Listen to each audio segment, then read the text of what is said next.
He saved me.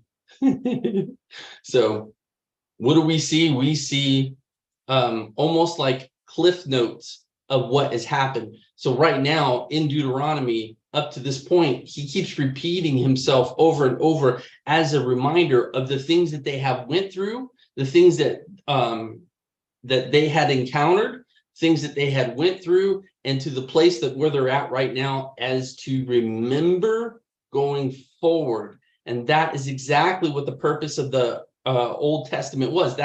These are all teachings in which Jesus in Matthew, Mark, Luke, and John is speaking from. He's speaking from the word and the experiences that the people have already had, and he's calling it into remembrance.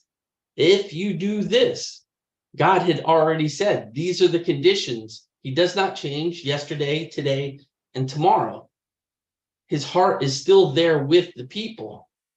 I've given you the blueprint and the outline for my expectations of you being my people. And if you do this, what will happen? Rewards of obedience.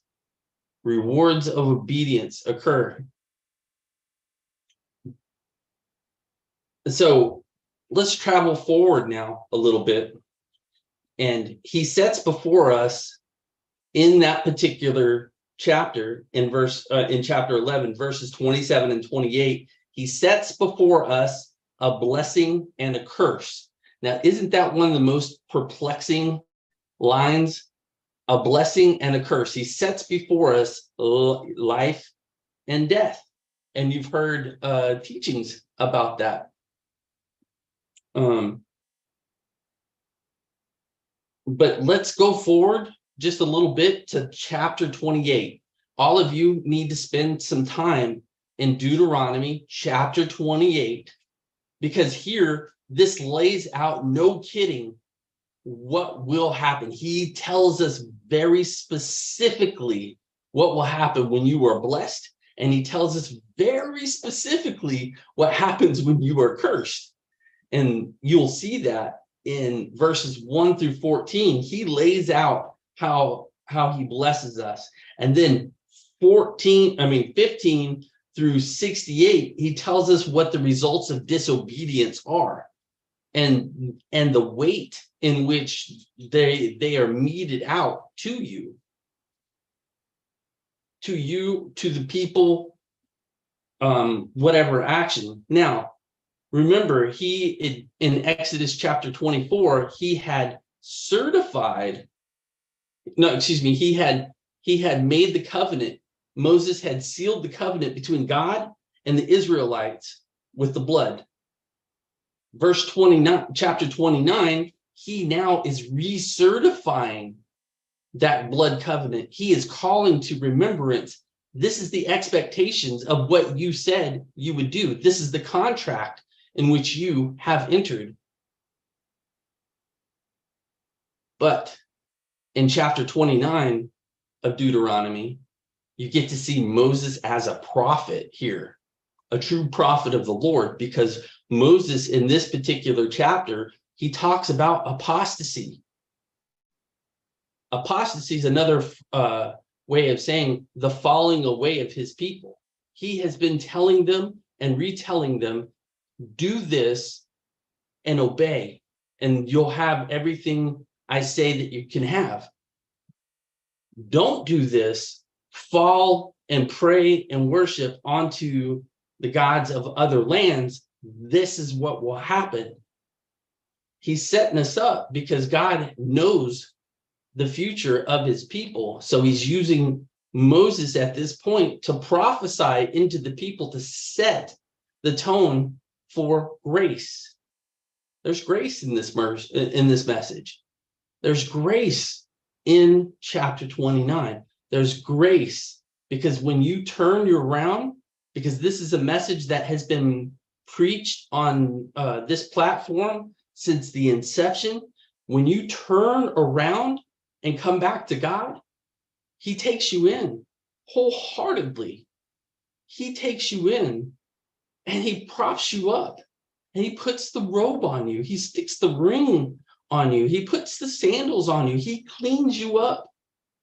and brings himself into you. And that is where we're at tonight. So the main draw of tonight's main chapter we're going to do is Deuteronomy chapter 30.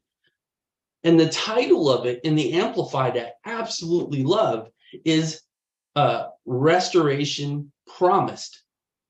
For each and every one of you, restoration is promised. So join me. Those of you that have the Amplified, I would love to see a show of hands that would like to read. Yes, Christopher, I see you. I see you, Catherine. I see you, Vanessa. Who else we got? All right, so I'm going to take the first bit.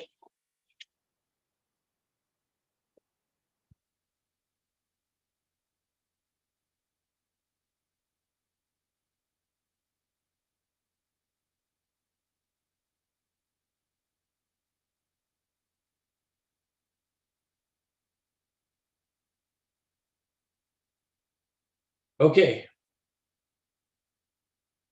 Deuteronomy chapter 30, restoration promised. So it shall be when all these things have come on you, the blessing and the curse which I have set before you, and you call them into mind in all the nations where the Lord your God has driven you, and you have returned to the Lord your God and have listened to and obeyed his voice with all your heart and with all your soul, in accordance with everything I have that I am commanding you today, you and your children, then the Lord your God will restore your fortunes in return for exile, and have compassion on you, and will gather you together again from all peoples, nations, where he has scattered you. Even if any of your dispersed are at the ends of the earth, the Lord your God will gather you together from there, and from there he will bring you back. The Lord your God will bring you into the land which your fathers possessed, and you will take possession of it, and he shall make you prosper and multiply, and even more than your fathers. And the Lord your God will circumcise your heart and the hearts of your descendants. That is, he will remove the desire to sin from your heart, so that you will love the Lord your God with all your heart and all your soul, so that you may live as a recipient of his blessing. The Lord your God will inflict all these curses on your enemies and on those who hate you, who have persecuted you, and you shall again listen to and obey the voice of the Lord, and do all his commandments which I command you today.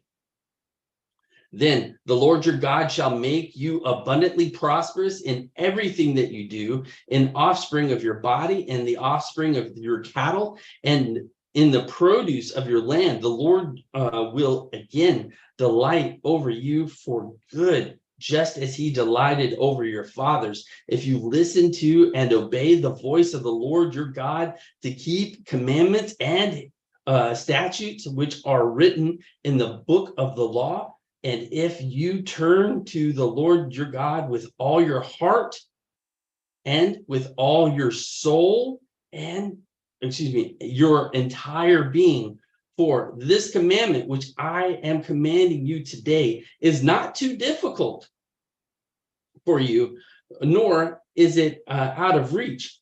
It is not a secret in heaven that you should say, who will go to heaven for us and bring it to us, and so that we may hear it and obey. Nor is it beyond the sea that you should say, who will cross the sea for us and bring it back to us, so that we may hear it and obey it. But the word is very near you, in your mouth and in your heart, so that you may obey it. Choose life. Listen closely.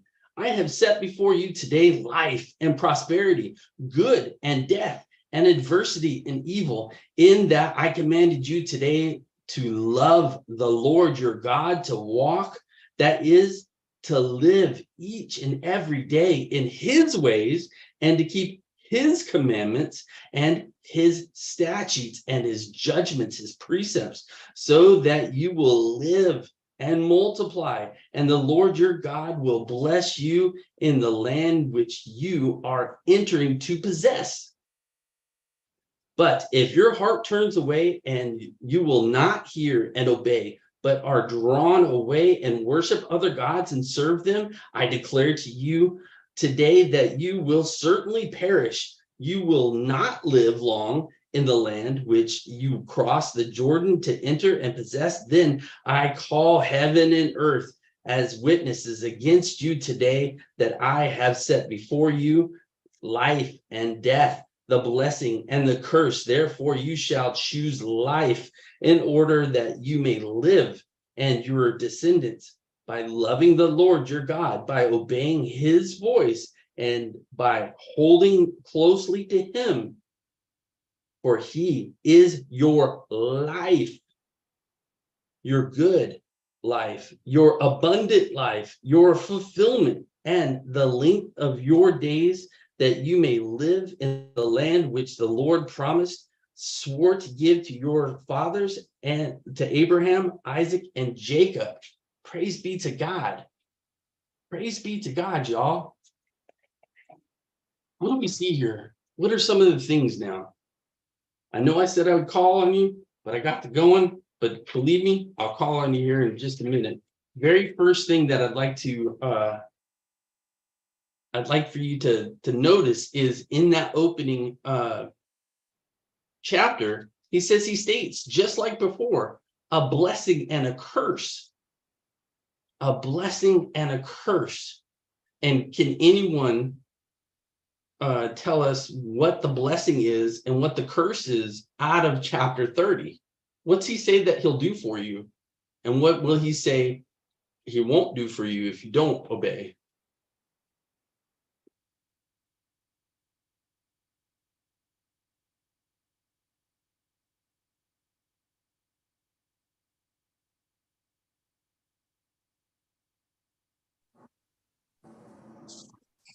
Restore your fortunes and have compassion.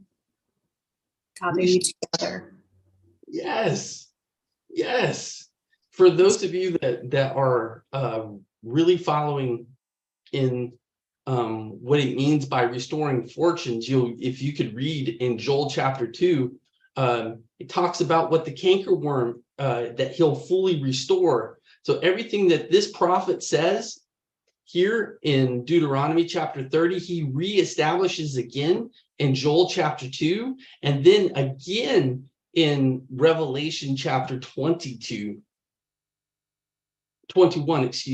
in 21. It is a reestablishment and of him prophesying, saying, these are the things in which when you walk in his ways, everything that was stolen or taken away from you will be given to you in your time for his glory, for his might.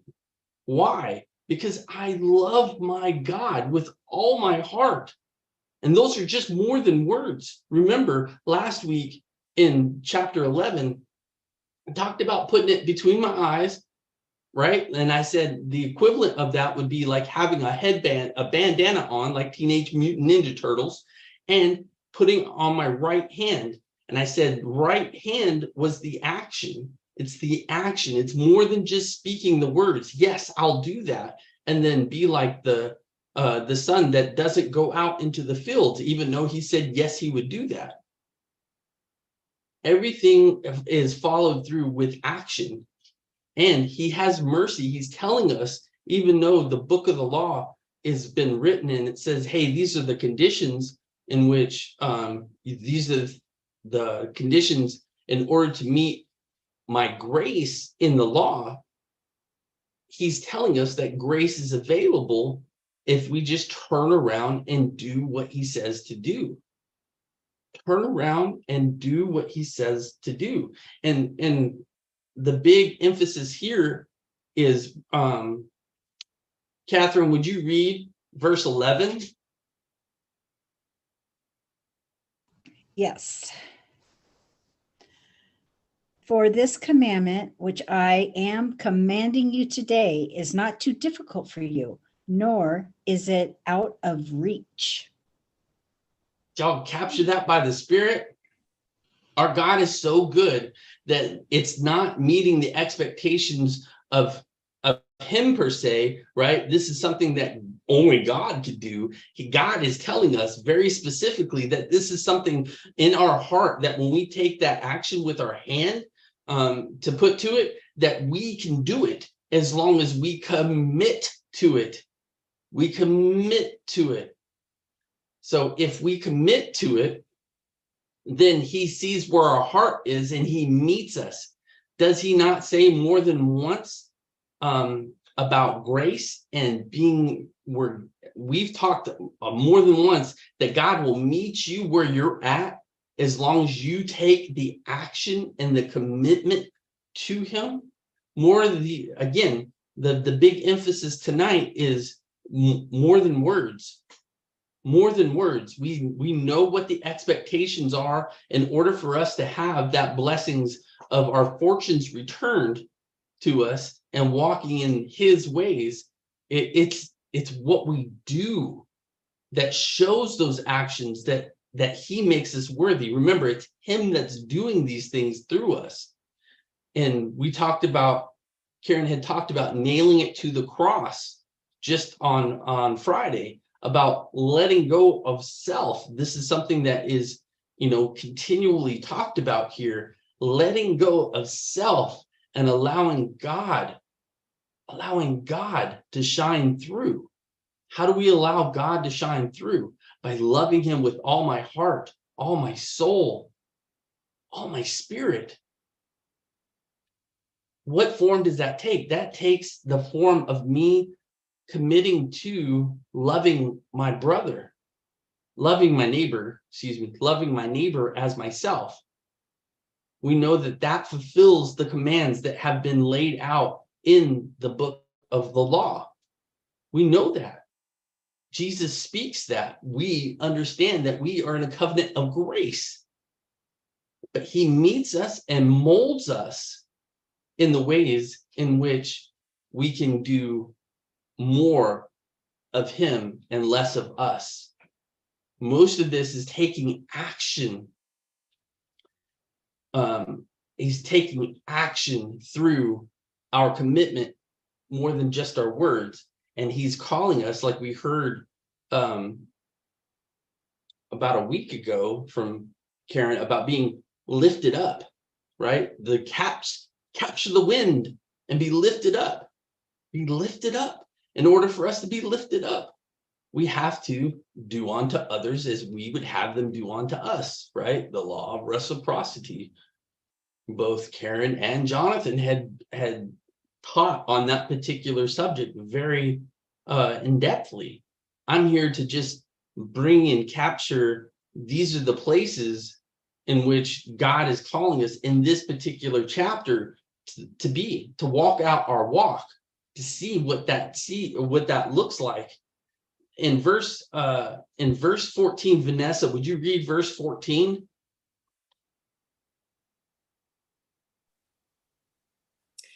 But the word is very near you, in your mouth and in your heart, so that you may obey it. The word. Did you guys capture that? That the word is very near you. Ephesians chapter 4 and verse 30. Does it not say that the deposit of the Holy Spirit is there? Right? The Holy Spirit is there, and he's stating that in verse 14 here. This is King Jesus saying that he's very near to you, that the word, where's the word located at, Vanessa, one more time? Very near you, in your mouth and in your heart. In my mouth and in my heart. Is that not actions of having it done through, as I speak it, it comes to life? We know that you've heard Karen talk about Proverbs 18 and 21, that the power of life and death is in the tongue. And is that not called to choose life in this particular chapter right here? To choose life. How do I choose life? I speak the word, which is King Jesus, out onto every action, onto everything that I'm walking in. You hear often, and I mean often on here, to walk in the Spirit, to talk in the Spirit, to eat in the Spirit, to sit in the Spirit, to just be in the Spirit. Why? To be next to the one that you love the most. This is the relationship. Chapter 14, verse 14 is really capturing the closeness of God. Verse 14 is capturing how close you are to God.